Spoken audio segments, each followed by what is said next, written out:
Welcome to our Wesley conversation today on the topic of the ethics of AI and human rights. If you don't know me, my name's Robin Whittaker and I'm Director of the Wesley Centre for Theology, Ethics and Public Policy, who hosts these conversations. Today we're going to be exploring some of the complexities of how we create policies that protect the most vulnerable among us in a world of with the potential harms of AI. What are some of the dynamics we need to consider? What are the human rights aspects? And I'm going to be handing over to my colleague Daniel Nellor to have this conversation because Daniel co-wrote a book with our guest today. Daniel is a philosopher, a playwright, and amongst his many other talents, also the research officer for the Wesley Centre. He's author of several books, but including What Are They Thinking? Conversations with Australian Philosophers, Theology Matters, Thinking About How God Shapes Australia, and the book that kind of sparked today's conversation, Machines in Our Image, The Need for Human Rights in the Age of AI. And Daniel's going to be in conversation with our guest, Edward Santow. We're delighted to have you here, Ed. Thanks for making the trip from Sydney. Ed is the former Human Rights Commissioner. He served in that role from 2016 to 2021, where he led the work on AI and new technology, among other areas such as refugees, freedom of religion, and the rights of LGBTIQ+ people. He now works as Director of the Human Technology Institute at the University of Technology in Sydney, where he leads work on digital government and the future of AI regulation, facial recognition technology, and digital identity. So we're going to be getting into that. I'm going to hand over the microphone and there will be some time at the end for questions if there's something you've come wanting to ask today. Thanks very much, Robin, and thanks so much, Ed, for being with us. As Robin said, we'll talk for a bit, but yeah, we'll try to leave a bit of time for questions at the end, so if you can think of any along the way, please do, and ask them then. I might begin by, if I could, taking us back to 1948, where the United Nations made their Declaration of Human Rights, which was, I guess you would say, the founding document for the tradition of human rights, thought and law from that time to this. But something else happened in that year. A book was published called Cybernetics. That was by a computer scientist, mathematician, philosopher called Norbert Wiener, American. And in it he argued or suggested that perhaps all intelligence, all thinking, had something to do with feedback mechanisms, and if you could replicate them in a machine, then you might have a machine that could think. That was 1948 as well. Now, obviously, artificial intelligence as we know it took 70 or 80 years to come from that time. But, Ed, I know that you believe that the framework that was outlined by the United Nations in that year, the Human Rights Declaration, the tradition that followed, is a good one for thinking through some of the ethical issues around AI, but also more broadly other ethical issues as well. So I guess I'd just start by asking you, Ed, how did you come to find yourself in the sort of human rights law area? And why do you think it's a good framework for thinking through some of these questions, not just AI, but more broadly? Well, thank you for having me, and I think that's a really great kind of foundation for the discussion. I'm interested in human rights because I'm interested in people. And in fact, you know, if you made me choose between people and robots, I'm much more interested in people than I am in robots. And I think what human rights does is it provides a kind of a normative foundation for us to talk about something that can otherwise feel very abstract or subjective, which is what are the things we need to do in order to protect the basic dignity of ourselves and the people around us. And that's what interests me about human rights, is it provides that sort of central rallying point. It's a body of thinking, but it's also a body of law. And I'm a lawyer by background, so I'm going to out myself very quickly. And so being able to apply those legal principles is really important as well. As a young person, I had this very vague desire. I just wanted to help people. I didn't really know how. I wasn't good at that many things, but I did have a natural kind of affinity towards all of the kind of boring kind of subjects at school and then at university, which are the ones that led you towards law. And so it felt to me pretty quickly that the way I could actually be useful in helping people was in human rights, as a human rights lawyer. And so that's how I started down the path towards human rights law. And then, I guess where we're heading is then eventually that took me towards new technology. So what would you see, if any, to be some of the limitations of human rights thinking, human rights as a way of thinking about ethical issues? Because there are critiques out there. You and I worked for you at the Human Rights Commission dealing with often religious leaders, and some of the criticism that sometimes came was along the lines of what human rights does is sort of attach all of these things to us, these rights that we have, and it's our job to kind of battle for our own rights, and then you get in the battle between this right and that right, and it all ends up in the courts or perhaps in the Human Rights Commission. That is a caricature, but that is a criticism that's out there.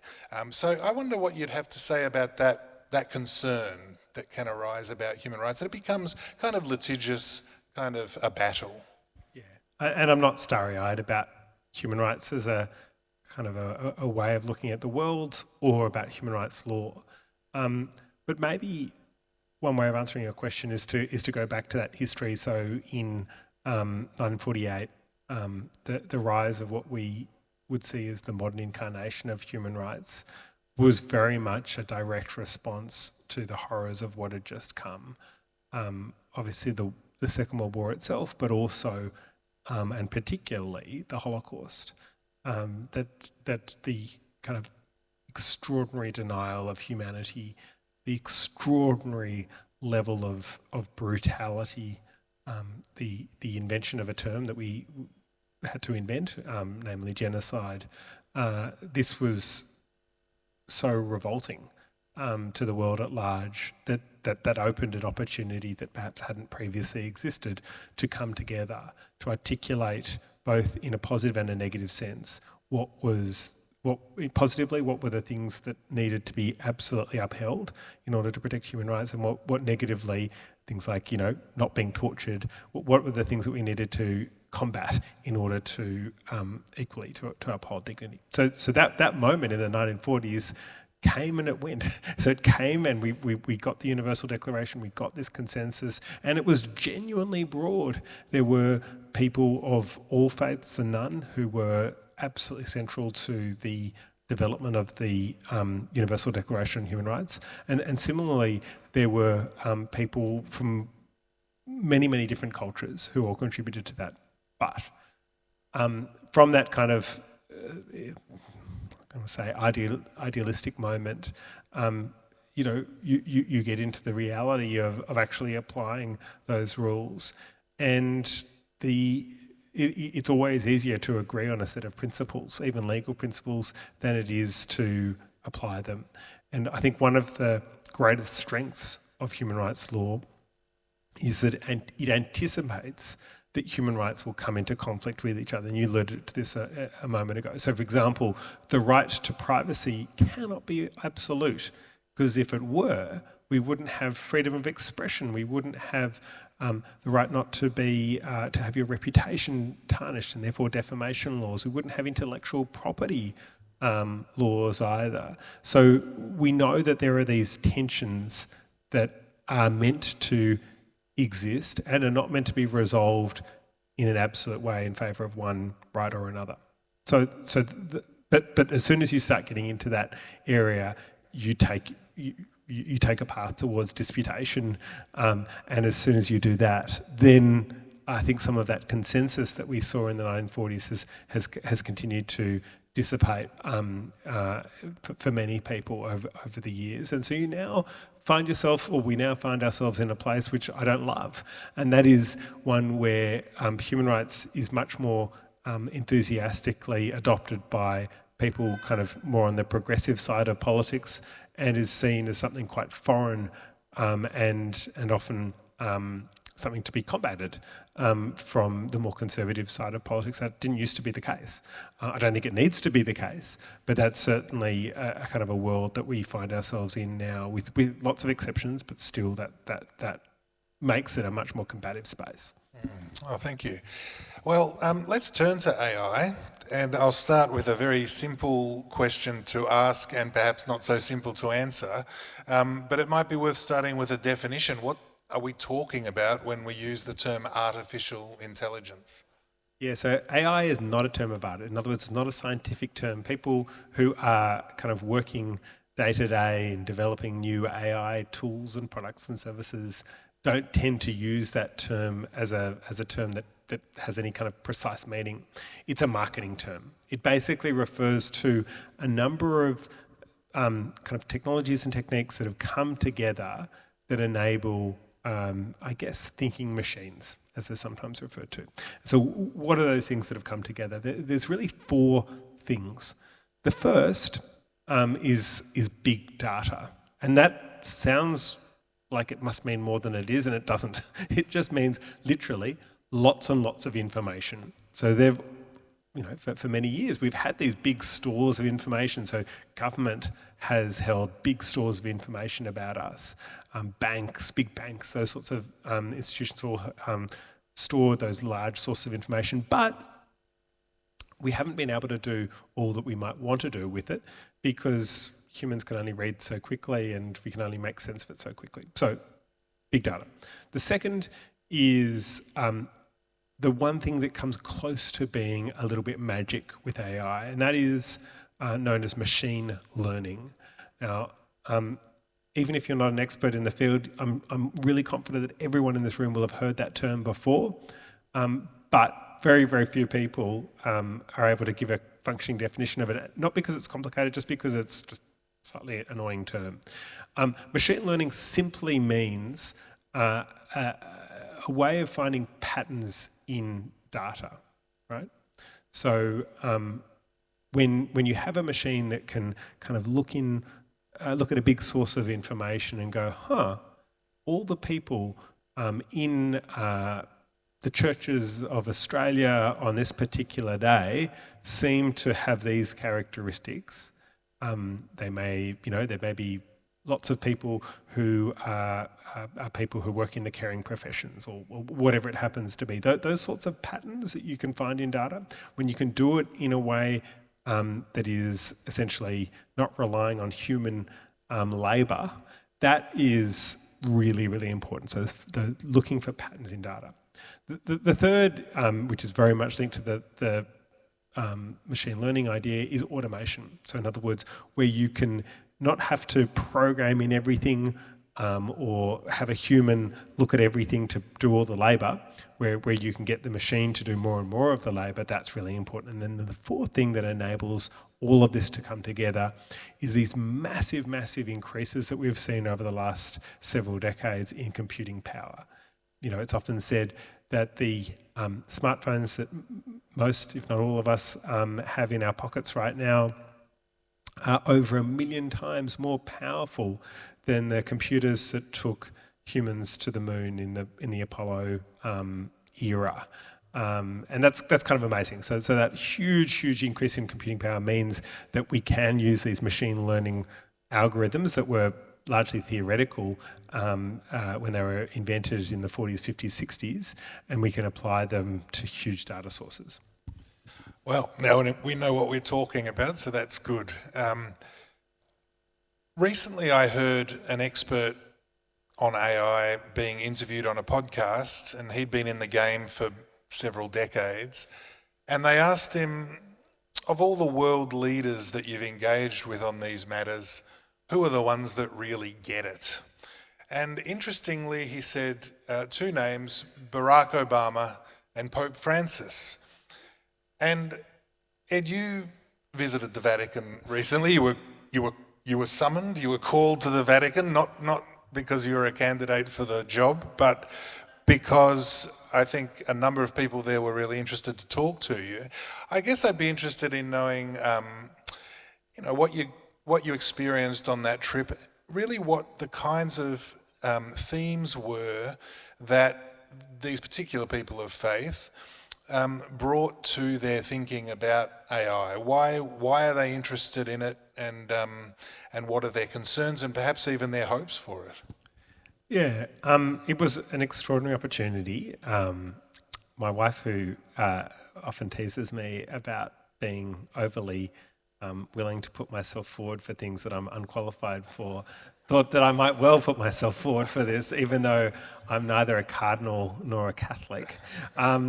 So yes, you're quite right. I was not a candidate, but the point of what the Catholic Church has been doing, particularly in the last 6 months, on artificial intelligence, has been to essentially say this. First, acknowledging what we all know, which is that AI is increasingly pervasive in pretty much everything that we do. The use cases for AI are limited only by our imagination.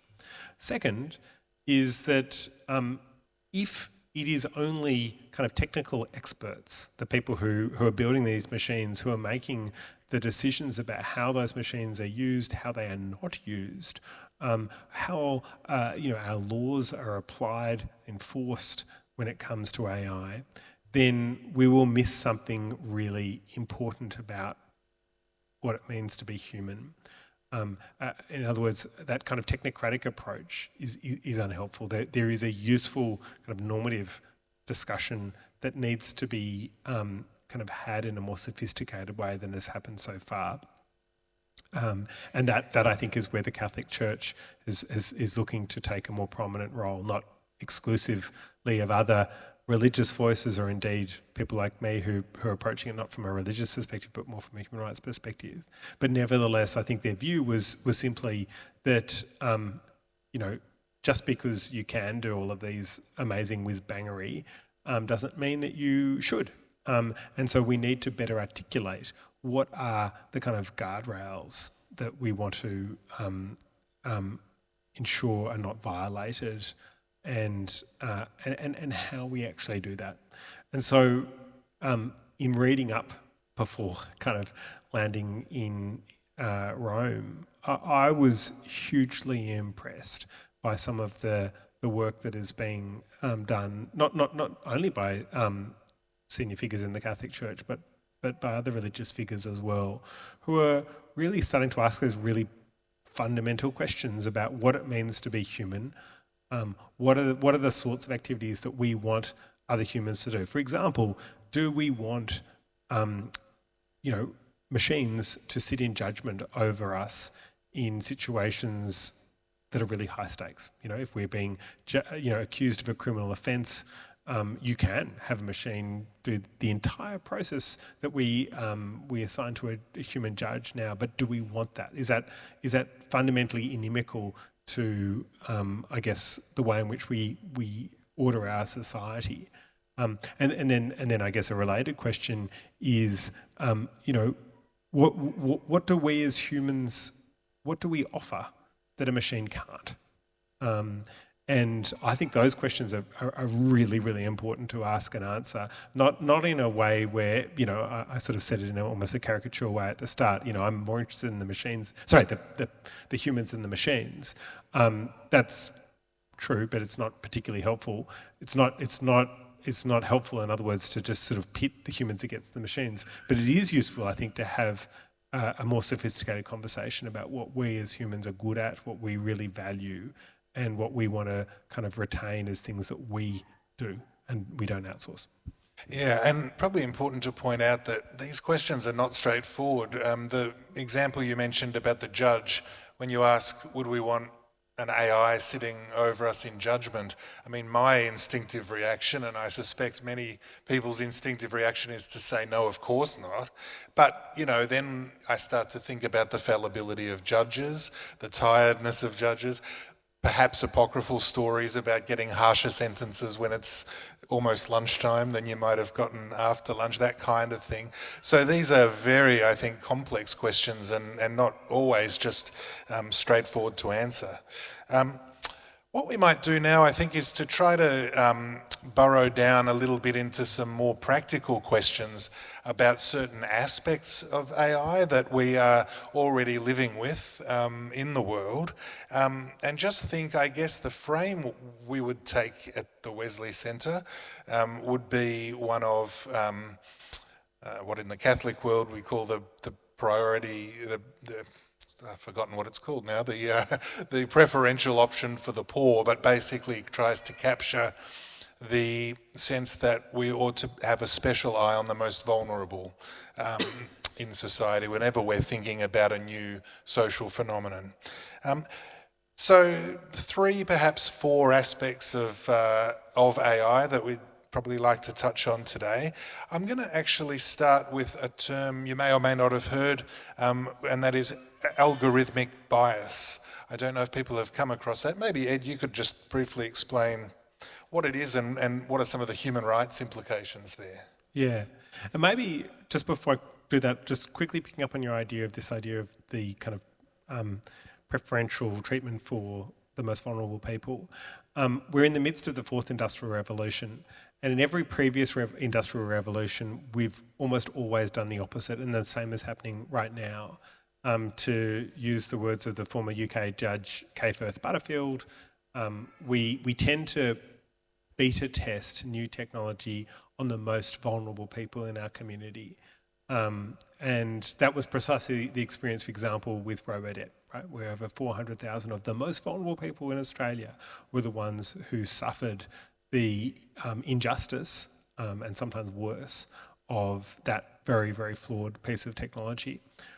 So drawing a bridge between that and algorithmic bias, we know that these technologies like AI come with real limitations, and one of them is algorithmic bias. So algorithmic bias is another way of referring to unfairness and sometimes unlawful discrimination that can creep into systems that use artificial intelligence. So the question is, how do they do that?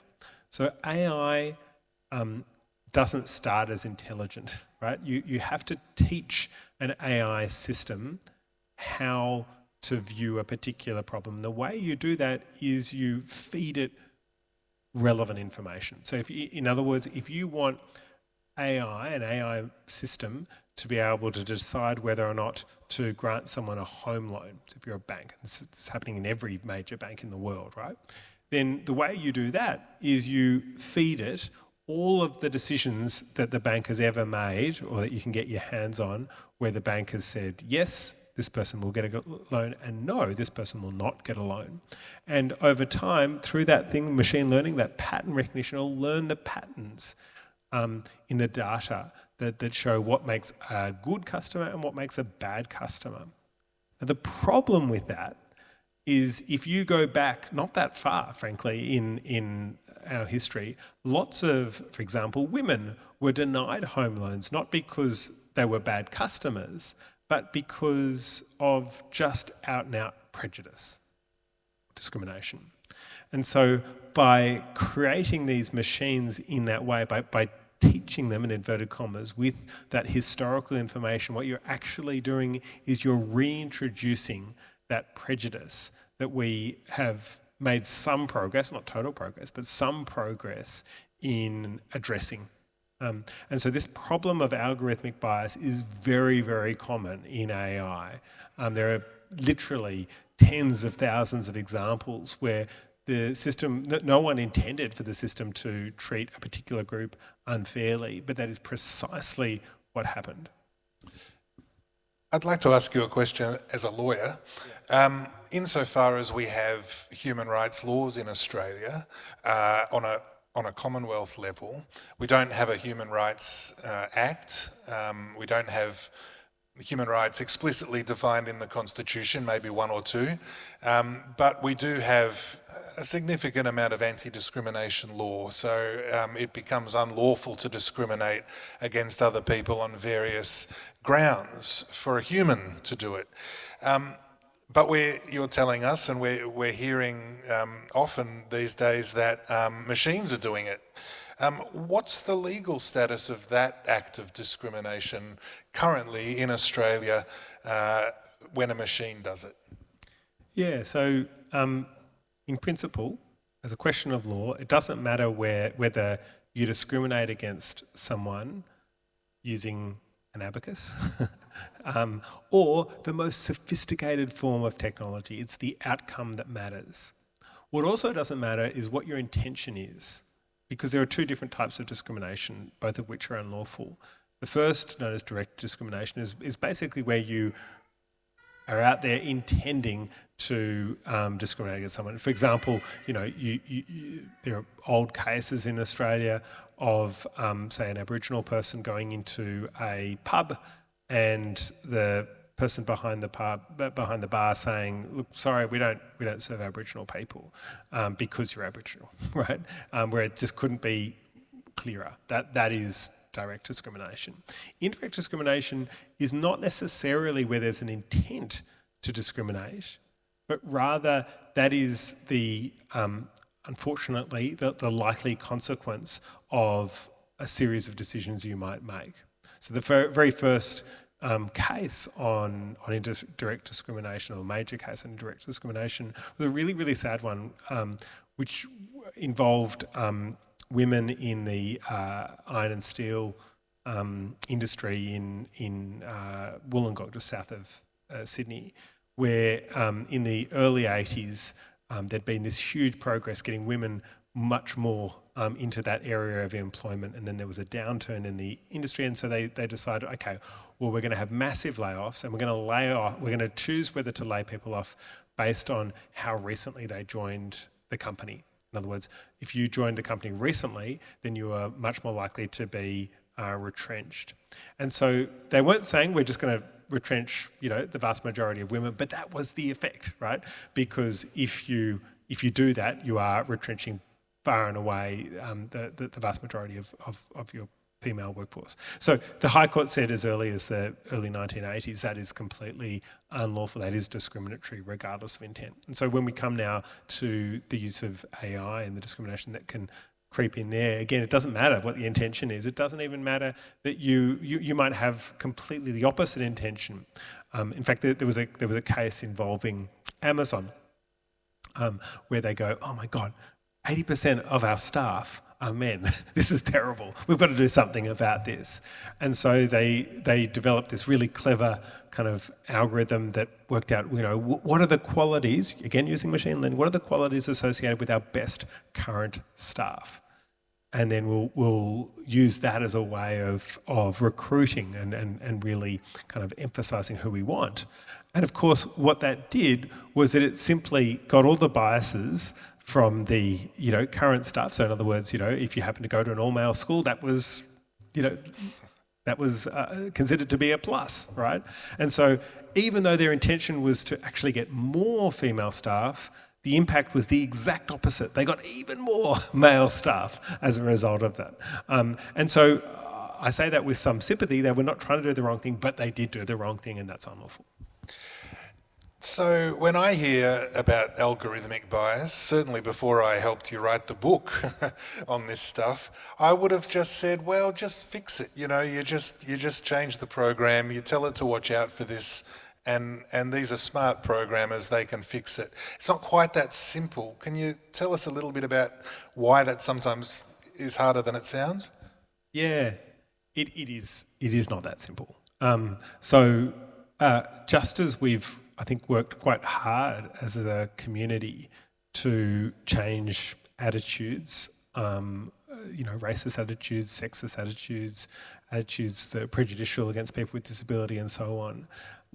That's hard work, and it's ongoing work. And the same is true when you're trying to use information to train AI-powered machines. you have to weed out the information that you don't want them to learn from.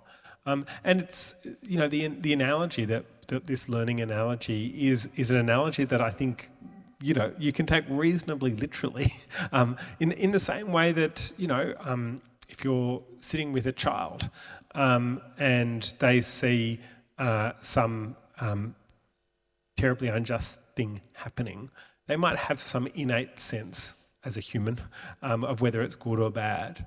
But it is really helpful to tell them that is a bad thing to do. This happened just recently with me, just in the park with my 5-year-old son, Joseph. He saw another child effectively being bullied. But he couldn't quite make sense of what was happening. And you have to say, no, that is a terrible thing. Don't do it. I don't want you to do it. I want you to be kind to that other little boy. And so that process, when you do it at scale, is actually really, really difficult, but you need to do it, right? And so we did some work with CSIRO and some others that was much more technical. There are about half a dozen things that you can do technically that can actually strip out some of that discriminatory impact from the training data and so on, and that can have a really positive effect. I mean, that's very interesting. To make a slight philosophical point on that, I would hope that your son eventually comes to not bully other children because of his soul, because he encounters those children as human beings worthy of respect and dignity. Despite perhaps the hopes of some tech optimists, I would suggest we're never going to get to that point with AI. So we are, I guess, always going to have young children to deal with when we're dealing with AI, machines that will never develop a human sense of care for one another. Would you agree with that? Yeah, I think that's right. I think you can. I'm going on quite dangerous ground here, so I'll try. If the analogy between AI is with a human, it's not necessarily with a human that has high EQ. It's probably the opposite. It's with a human that has very low EQ. Now, you can still teach someone with naturally low EQ some principles and some rules about how you should treat other people with care and kindness and decency and so on, and that will help them to behave better to each other. But that's a long way from this idea of a kind of an innate sense of kindness and decency and so on. Yeah. Well, let's move on to another aspect of AI that's really pervasive now, and that is facial recognition technology.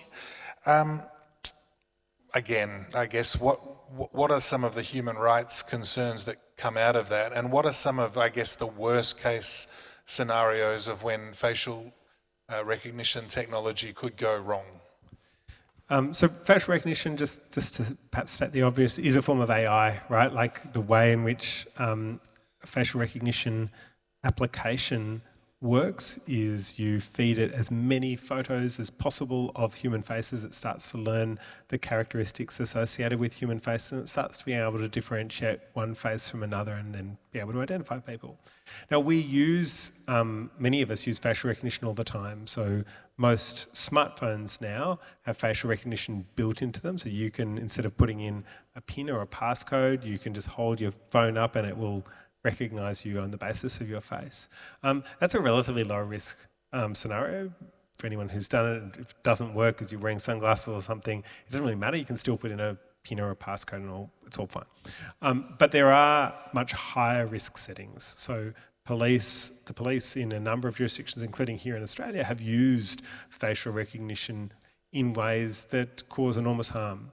Because there, where you're in a high stakes setting, if it goes wrong, in other words, if you falsely identify someone as a criminal suspect, then all kinds of terrible coercive action can be taken against them and can be done unjustly.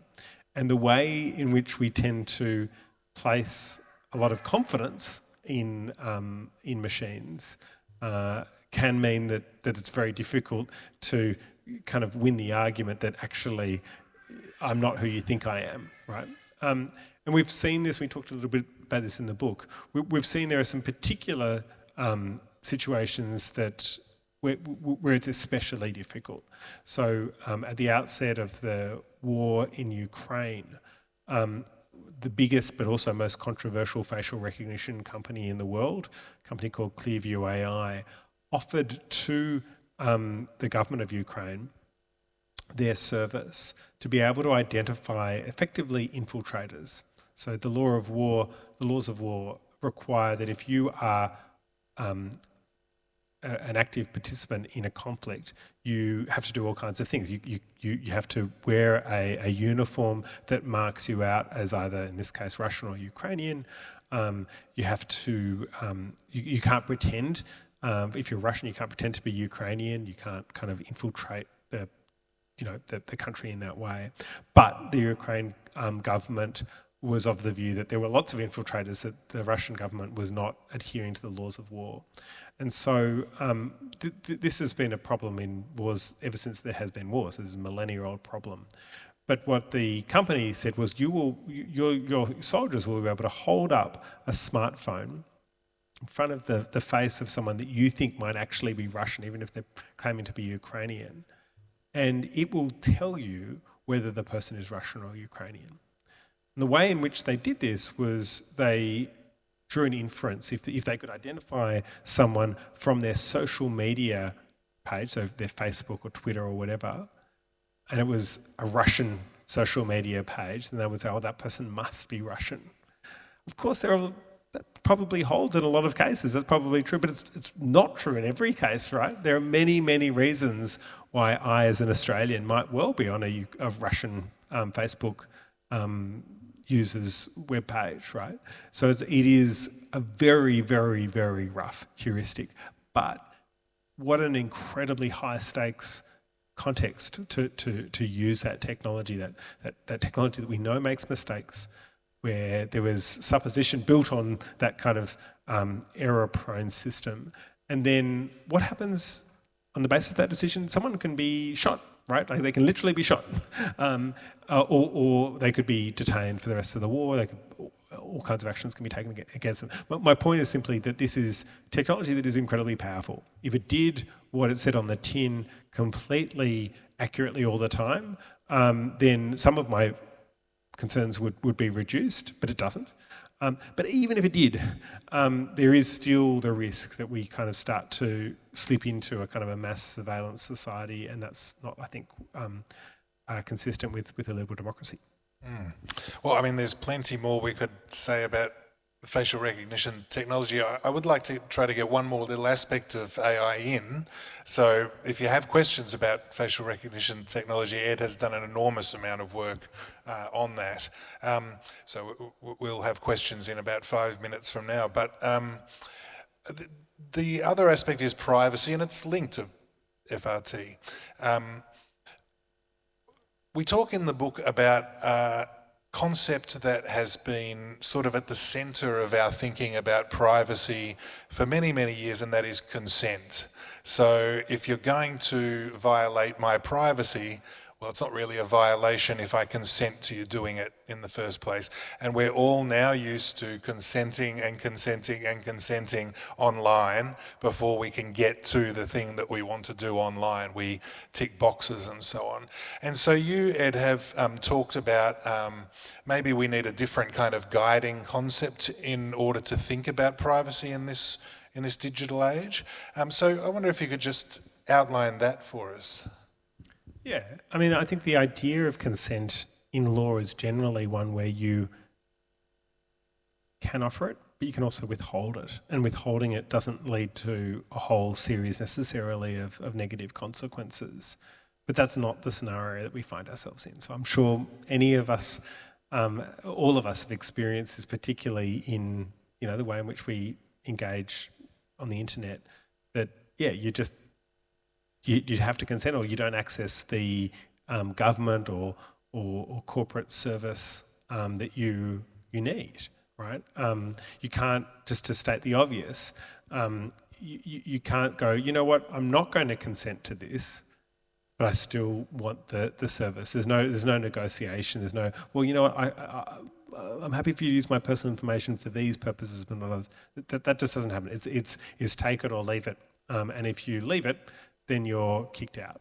And so that's not what we would call genuine consent, free, informed, fair consent without a kind of a detriment if you choose to actually kind of want to engage much more on the nuance.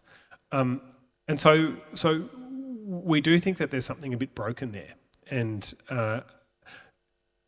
by analogy, 50 years ago, when we were in Australia and in most other countries, well, at least most developed countries, were developing a new sense of what needed to be done to protect people's rights as consumers. There was a similar kind of phenomenon. So if you went, to buy a new car, you'd be given, a 10,000 word contract in tiny writing that said effectively crazy things like, if you drive this car away and it blows up as you're driving it off, well, that's on you. We're not liable for that. And about 50 years ago, what our new consumer laws did was they said, no, this isn't a question of consent. There are certain things that are just basic duties that regardless of whether someone looks like they've consented to you doing something, you just can't get away with it. So one of them is you can't say, well, this person consented to me manufacturing the car in a way that was totally negligent and caused terrible, terrible harm. So that we had that argument and won it 50 years ago. Now I think we have a similar argument, particularly with technology, about our personal information, because AI feeds off our personal information, and so this idea that you can just kind of wave this kind of form with, again, thousands and thousands of words, the person basically feels like they have to consent, and then the company or the government can do whatever they want. That's not a great idea. Instead, we would say there should be some basic kind of red lines about things that you can and can't do. And those things, regardless of purported consent, should be adhered to. And so that's, we had the very first tranche of new privacy law in a long time in December last year. Mark Dreyfus, when he was Attorney General, was committed to introducing more of these sorts of rules in the current Parliament. Now we've got a new Attorney General, Michelle Rowland, who hopefully will be similarly committed to taking that work forward. But it's a really, really important principle. Well, finally, before we ask some questions, I just note that this thing is moving so fast. When Ed did a major project at the Human Rights Commission on human rights and technology, I don't think it mentions generative AI, ChatGPT, any of the things. I mean, it just doesn't, and that wasn't very long ago. It wasn't that long ago. In the book, we don't talk about what's known as artificial general intelligence, and this is the idea of an artificial intelligence system that for all intents and purposes can operate over a wide range of domains, not just a specific tool for a specific purpose, but essentially a being, I guess, a machine that you can interact with. And we already have AI companions and things like that. So we are very, very quickly moving into a whole new area. As a way of not ending on a downbeat, are there any positive things that you see in AI that could contribute to our sort of moral, physical, spiritual well-being? Yeah, I mean, I think that there are lots of really great uses of AI. I have a group of colleagues led by Professor Sally Cripps who are doing amazingly positive uses of AI, or development right at the cutting edge of AI. And what motivates them is using AI to help in really critical areas, particularly health and education. And there are enormous positives there. If there's something that unites what to me is really good use of AI, it tends to be, I'm going to use a bit of jargon here, socio-technical systems. And that's just a really, really kind of jargony word for something that's actually pretty straightforward, and that is you want to get the best out of the human and the machine. So if you design a system where you know, okay, well, the machine is really good at, a whole bunch of yes/no decisions, right? But humans are really good at exercising discretion, then as long as you divvy up the tasks appropriately, then you're really getting the best out of the human and the machine. In much the same way that, in a car, the human is good at navigating to decide where to go. It's not so good at spinning the wheels, right? So we do that with machines all the time, but we haven't yet got there in a really reliable way with the way in which we use AI. Often we kind of basically give too much responsibility to the machine, which takes it out of the areas that it does really, really well and into the areas that it does less well that we humans kind of are better at. Well, thanks very much, Ed. That was great. Does anyone have any questions? And I think Alice is, oh no, Robin's ready with a mic. So any questions? Well, we might start, down the very back was first. And I'll say the usual thing, please make it a question and not a statement and not a speech. Thank you. Absolutely. This year's Gone Digital conference is focusing on AI as a co-creator. So I'm interested in the papers that might come out from that. But often in science fiction and speculative theology, AI appears as a co-creator or a disruptor or even a messianic figure. How might we responsibly explore AI as a participant in divine or cosmic creativity without surrendering ethical frameworks as you've suggested? It's a great question. So there's an area of AI which is the one that we write most positively about, which is known as Bayesian. It's a Bayesian approach. Bayes happened to be Reverend Bayes, which is kind of interesting. Anyway. That area is really, they talk a lot about kind of eliciting good ideas and then testing them.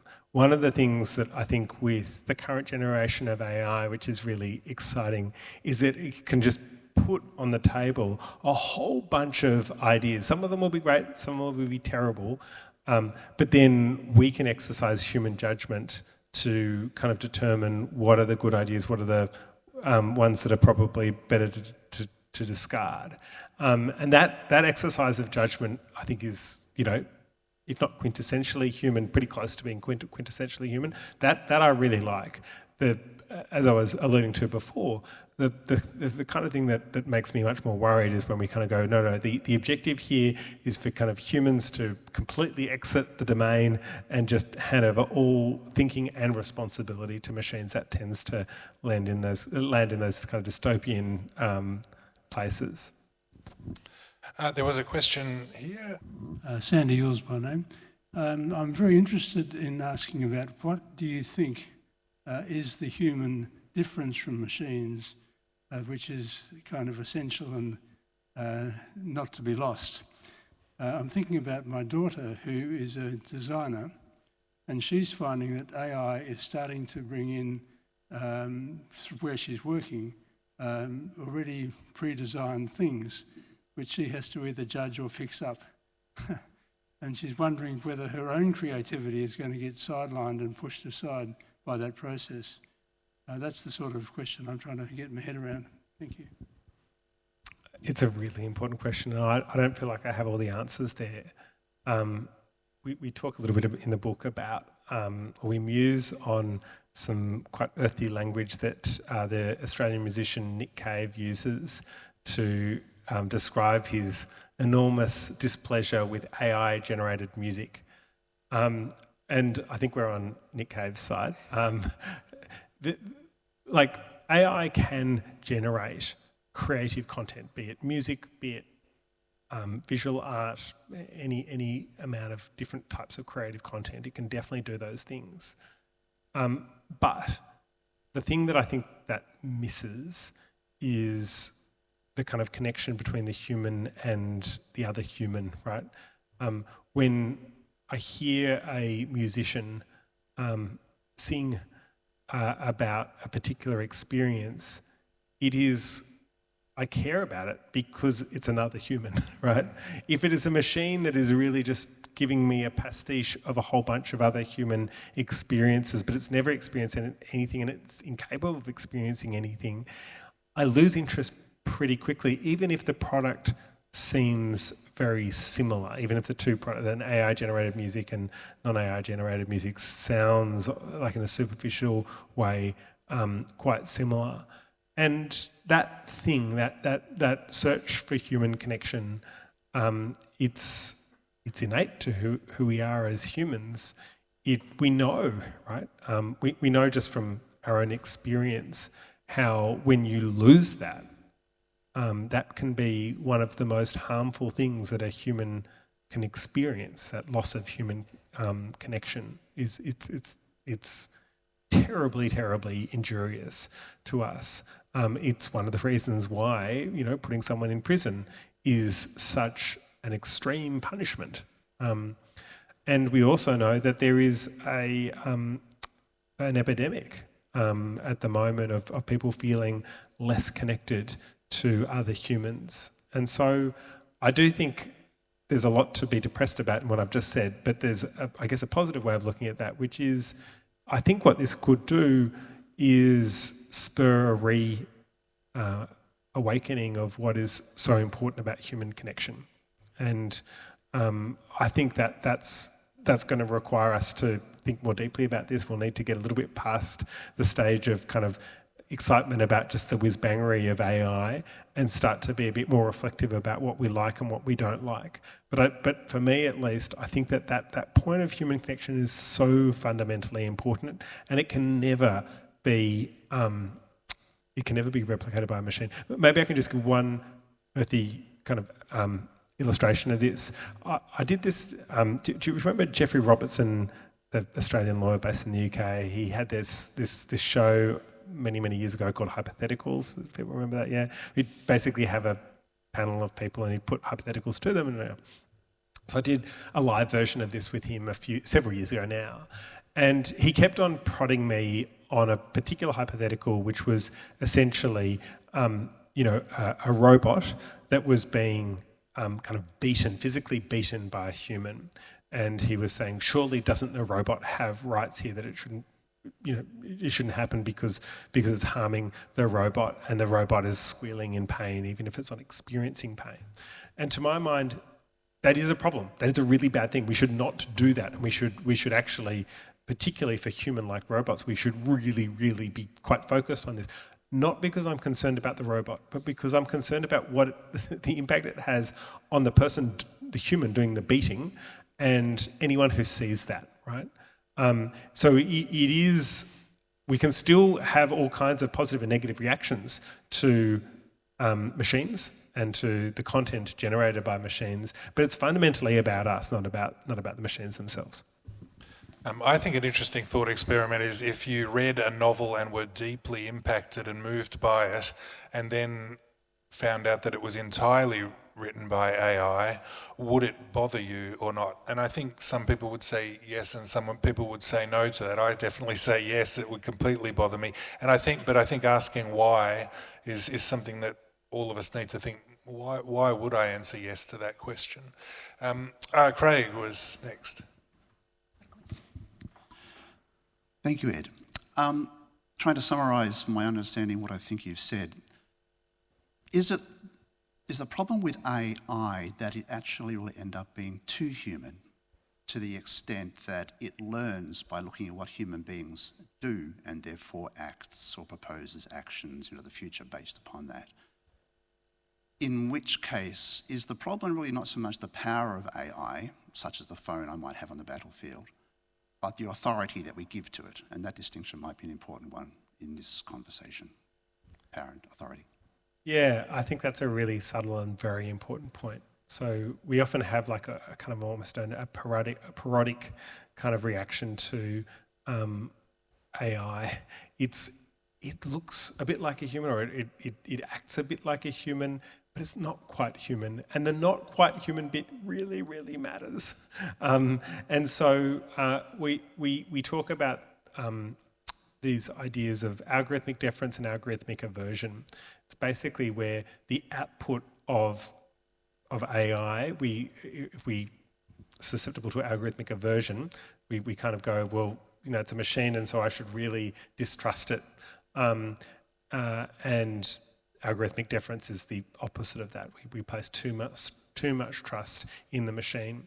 And often what we're doing there is we're imprinting on those machines kind of the ideas we have about what they might, the kind of person they might be like. It's this kind of analogy with humans that we take a little bit too far. I guess what I'm saying is let's be maybe a lot less poetic about it, and certainly just a lot more rational about it and go, well, okay, these machines are quite good at some things, but they're not very good at other things. And we've just got to try and assign a rational weight to them, but continue to think of them as humans, not as machines.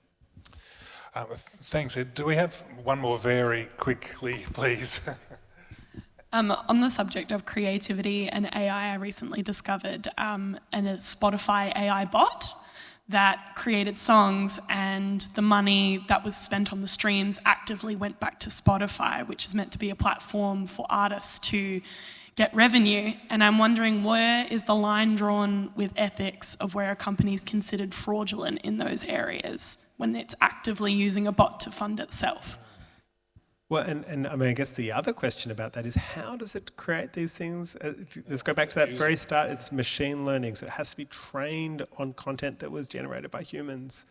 And so those humans that have kind of created all that content get nothing, as you say, when an AI-powered application then generates some new, in inverted commas, piece of content. And that's really troubling. I agree. I think it's the kind of thing that we should really push back on.